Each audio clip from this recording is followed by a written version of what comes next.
This is Chef Will Packwood. All right, so we're going to make kind of a real simple vinaigrette to go on the shrimp.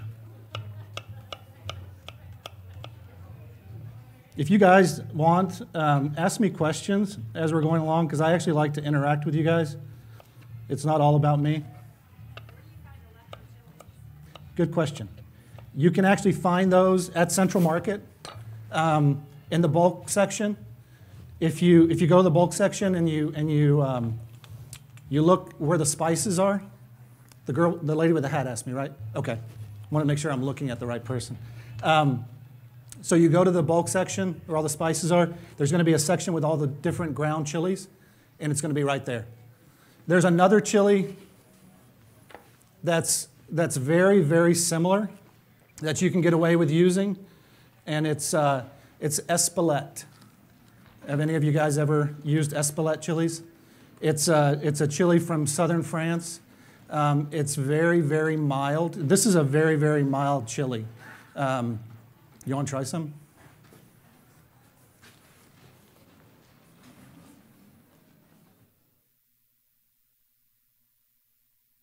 Sorry, I have to figure out how to get to her.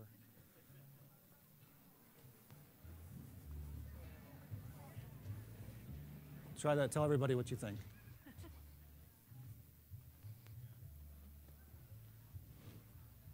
It's very mild. It has a... Can you guys still hear me? Yeah.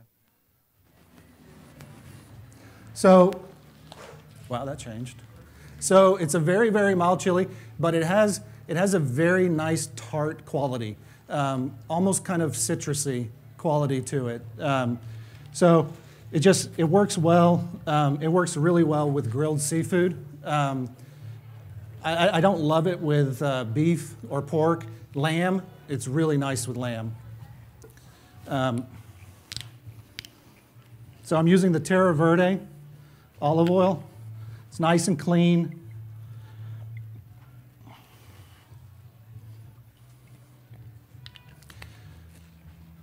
Any of you guys ever made ceviche? But everybody knows the process of ceviche. You're denaturing the proteins using acid, right? With ceviche, it's typically some kind of citrus juice. Okay, in the recipe, I hope it transferred over to the cards. Only want to marinate this for up to an hour, maybe 2 hours. It's not one of those that you want to put everything in it and then put it in the fridge and forget about it till the next day. If you do, because of the acid that's in there, it will denature. And I'm not saying cook, which is what usually everybody says. You're cooking with acid. Well, cooking is cooking with heat. Is changing, denaturing protein by adding heat. So you're just denaturing the protein. It's still, in essence, a raw product, but that's why in ceviche recipes they always say you got to use really fresh fish. You don't want to go to, the neighborhood store and get the fish that you can smell whenever you walked into the place. That's not going to make good ceviche, at least not the next day or at midnight. So it's not going to cook it, but it's going to change it so that whenever you do cook it, it's going to be mealy. It's going to be still edible, but it's going to be what I call not palatable. It's not going to be fun to eat, and eating should be fun. So, all right. So we have the garlic, the Aleppo chili, the garlic, the balsamic, the extra virgin olive oil, a little bit of salt and pepper. And so we already talked about the shrimp. I put these guys on skewers just to kind of make it a little bit more manageable, and then put them just in a Ziploc bag. Make sure when you do this, those little points on the skewers, make sure they go up. Because if you put them in and they're going down, then you're going to have a little sprinkler system of balsamic vinegar.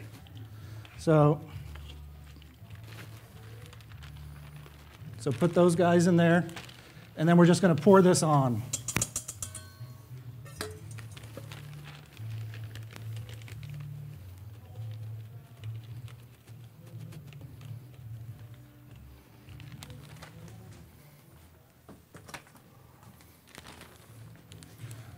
Just seal it up. Try to get as much air out of it as possible.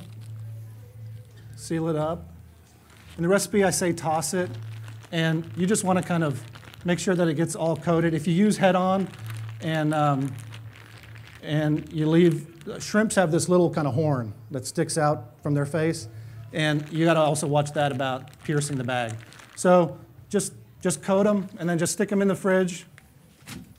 If you're, even like a 15-minute marinade on this is going to make a significant impact. So you can do that at room temperature. You can just kind of put it on there and let it hang out for about 15 minutes while you're kind of assembling all these other components. So that's that. We're going to move on to that vinaigrette. So these are basil seeds. Which way do I need to move so that, towards me? Yes? Okay, good. All right, so these,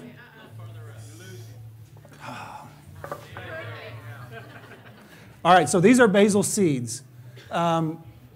They look really similar since we've hit this craze of chia seeds in the last few years. They look a lot like a black chia seed, and they react the same way whenever you add them to water. So whenever you, what I call bloom, when you put them in just water or any kind of watery kind of solution, and you leave them for about 24 hours, this is what you get. Can you guys see that? See that kind of gelatinous, kind of almost caviar looking, kind of grayish blue kind of thing? So what I like about this, there is a very, very subtle taste of basil, especially when they're in the unsoaked form. Used a lot in Indian cooking. You can toast them, and they'll kind of pop, and then you can incorporate them into like curries or soups or stews, and they're going to add a really nice kind of subtle kind of floral basil quality. What I like about this so much is it has a really interesting kind of what I call visual texture, and it has a really interesting kind of look on the plate. Whenever you kind of dress something with it or garnish something with it, it comes across as kind of different, you know. People are going to look at it and go, what is that? You know, and it's good. It's good for you. It has a good source of fiber. It's pretty much everything you read about chia seeds. You're going to get a lot of those same things out of these basil seeds. I don't suggest you eat a lot of them. It's not going to do anything bad to you. I just don't know why you would. So that's the basil seed component. No, I get those at an Indian market. Yep, just about every Indian market in town will have them. I actually suggest you get, except for Aleppo chili, all your spices at an Indian market, just because the Indian market won't have the Aleppo chili. So you'll pay a lot less, and you'll generally get better quality spices. So nobody here works for Central Market, right? Anyway, all right, so as I said earlier, we're going to use shallot. Was there a question? Yep.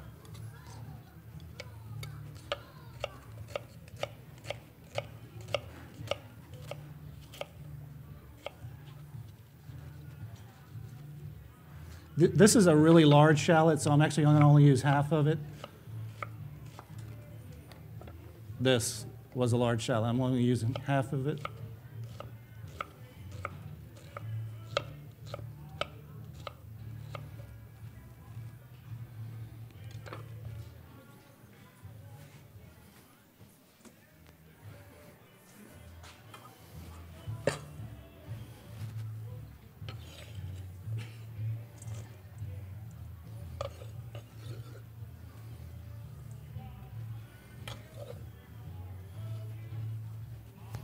All right, so the shallot, and then can you guys see these? The 3 different olives? Okay, I'm depending on you guys to be my eyes out there. So I have a Cerignola olive, black Cerignola olive. I have a green Cerignola olive, and I have a green Casabeltrano olive. If you only have one kind of olive, it's not going to change the recipe. Once again, I'm doing it for that color, for that kind of appeal. And these you can buy pitted and then just kind of chop them up yourself.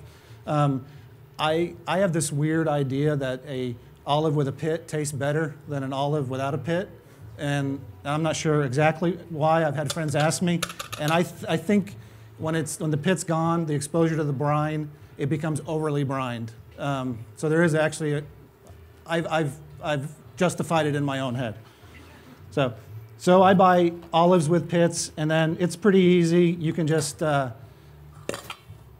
take the olive, put it on the board, cut off one side, roll it, cut, roll it, cut, roll it, cut. And then you can just kind of go from there. All right, so we have the shallot, we have the olives, we have that. That's lovely, isn't it? Right now it looks kind of scary. It looks kind of like something you'd find on another planet oozing out of a plant or something. But once we add the balsamic and the olive oil, it's going to break it up. We're going to get liquid in between all those places, and it's going to be a really nice kind of little drizzle. We got some of that Aleppo chili.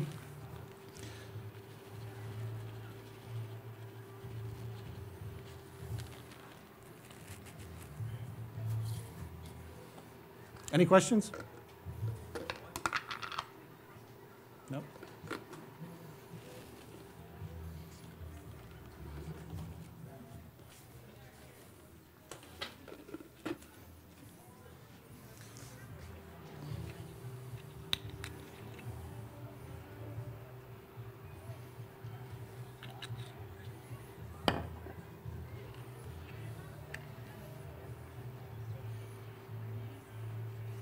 Olive oil.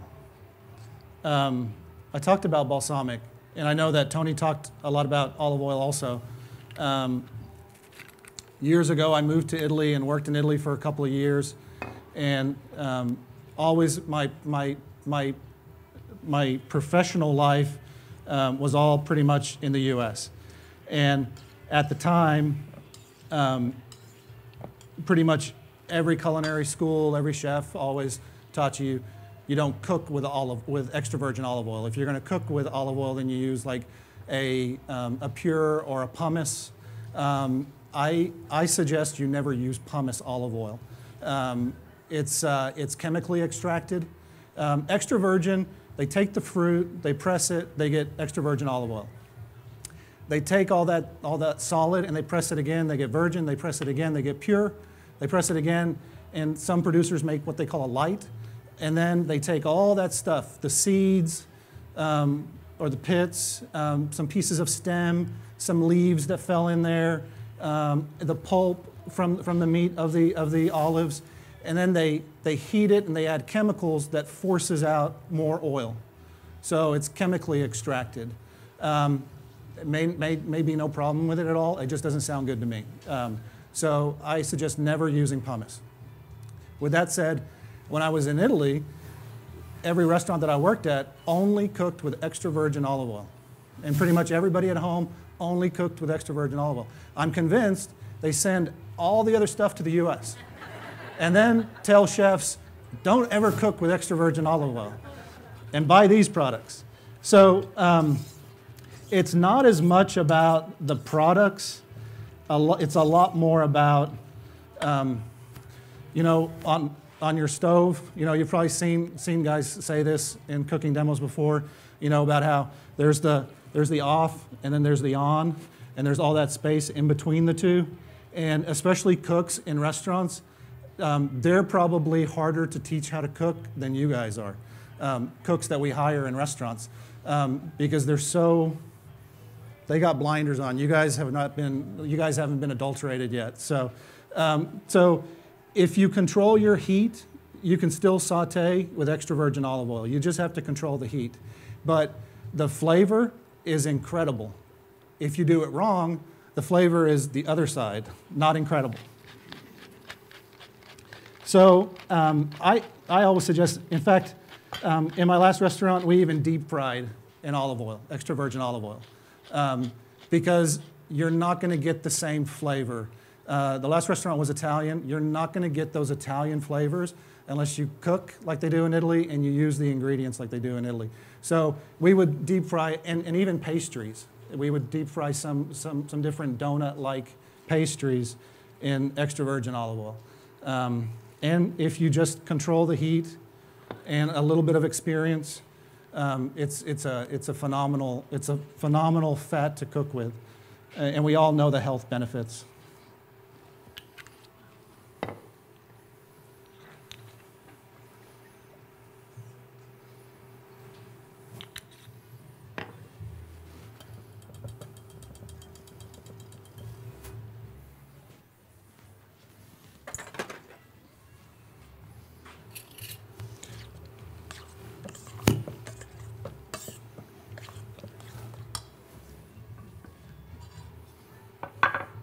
So just kind of give you an idea of what I'm thinking here.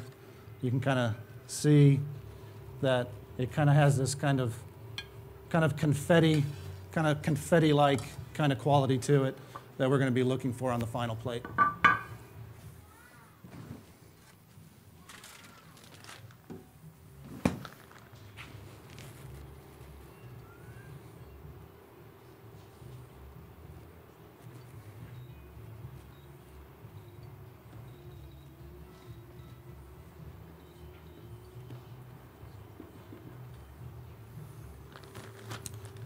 Questions?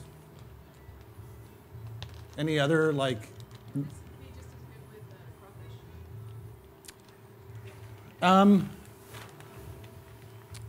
Yeah, it could be. I'm trying to think because there's a product that you can get for a very short time of the year that's a soft shell crawfish. Everybody familiar with soft shell crabs? You've had them? They're awesome. Oh, they're just amazing. I'm not a huge crawfish fan, but what happens, like with a soft shell crab, is during the life cycle, every year, it molts, and similar to like snakes, how they lose their skin and then all shellfish also does that. Like lobster's bad, crab and crawfish good, but it's when they lose their shell, and it's a very, very small window in between the time that shell is soft and they've lost that old shell, and that new shell hardens.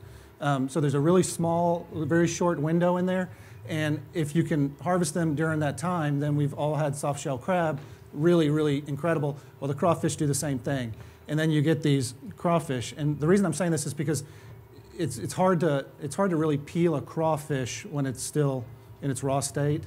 So you could build all these components and have it with crawfish, or just get tails at the store and maybe like saute them a little bit and then maybe finish them off with some of this marinade and then plate them like with some greens, because we're going to plate these with some really nice locally grown arugula, and then some of that vinaigrette around it. So yeah, you could change it up a little bit and get a very, very similar kind of thing with it.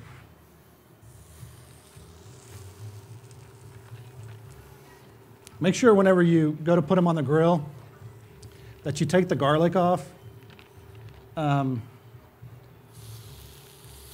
it'll burn on there.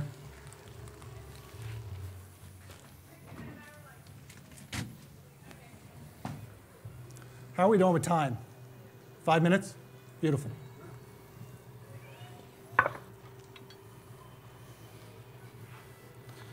All right, so it's not a balsamic dish, so I just want to add a little bit of the syrup.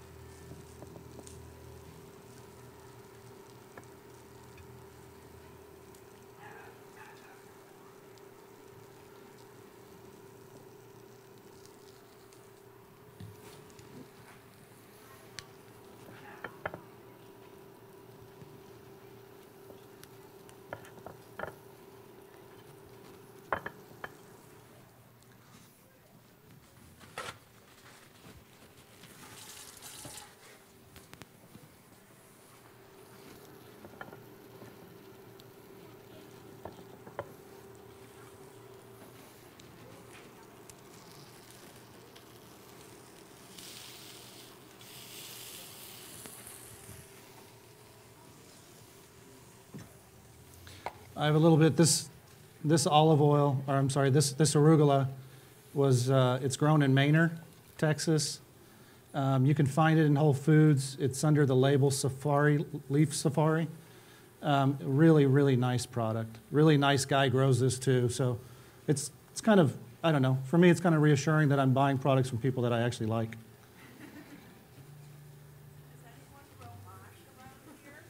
No, not really, and it's a temperature thing. They could probably grow it during the winter, but it really does not like our summers. Even our springs start to get really, it's an incredible lettuce. One of my favorites. It's just it's so delicate, so clean. But I don't know of anybody that does. I don't know of anybody that's growing frisee. Do you, Charles? Do you know? No. You can buy it in the stores pretty easily. Mosh is really hard to find in the stores. They do have frisees? There you go. Johnson's Backyard Garden. Are you familiar? They're at pretty much all of the farmers markets. Walk to the farmers market and look for the biggest stand with the most product, and that's Johnson's. So, all right, so our grill is not getting as hot as I wish it was. You guys aren't going to be eating this one, so if it's a little under, it's okay.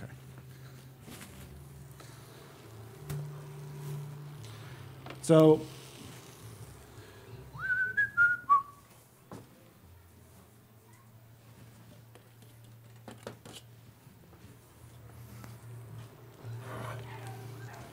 all right, a good way to tell that whenever you have shrimp and you've deveined it, you've opened it up and you've cleaned out that little vein in it, when the inside, that kind of crease, that little valley that the two muscles form right there, when that starts to, you lose that kind of opaque, kind of iridescent kind of color, and it starts to kind of become white, right before the bottom of that little valley, before it turns white, pull your shrimp every time. Because if you wait till that is white too and fully cooked, then by the time you actually put it in your mouth, the whole thing is overcooked. So pull it when it's just a little bit under.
So that's it. So I like to either, now it's starting to really, really cook pretty good.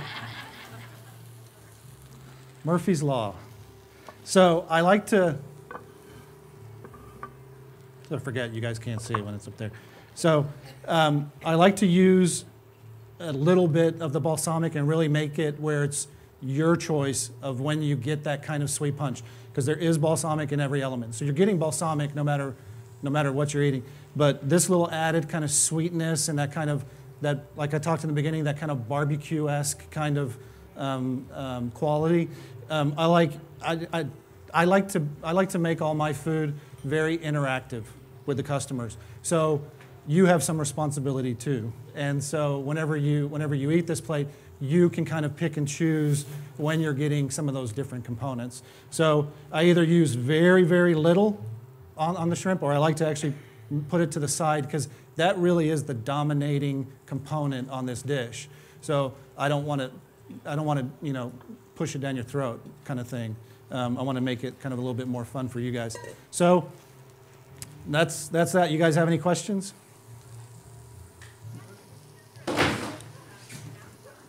I'm sorry?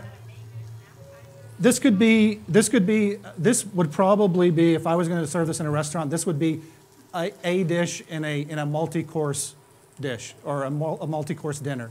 I'm not really, at this point in time in my career, I'm not really into appetizers and entree kind of things. It's more about having multiple dishes and each one of them being kind of a textural and flavor and aroma and just a whole different dining experience. You know, each one of them kind of being a standalone kind of thing. But if you were to do 3 shrimp like this, real simple, you could even increase the amount of greens, use more lettuces, or maybe just more arugula, have the shrimp on there kind of as an entree salad if you want, but using the same components.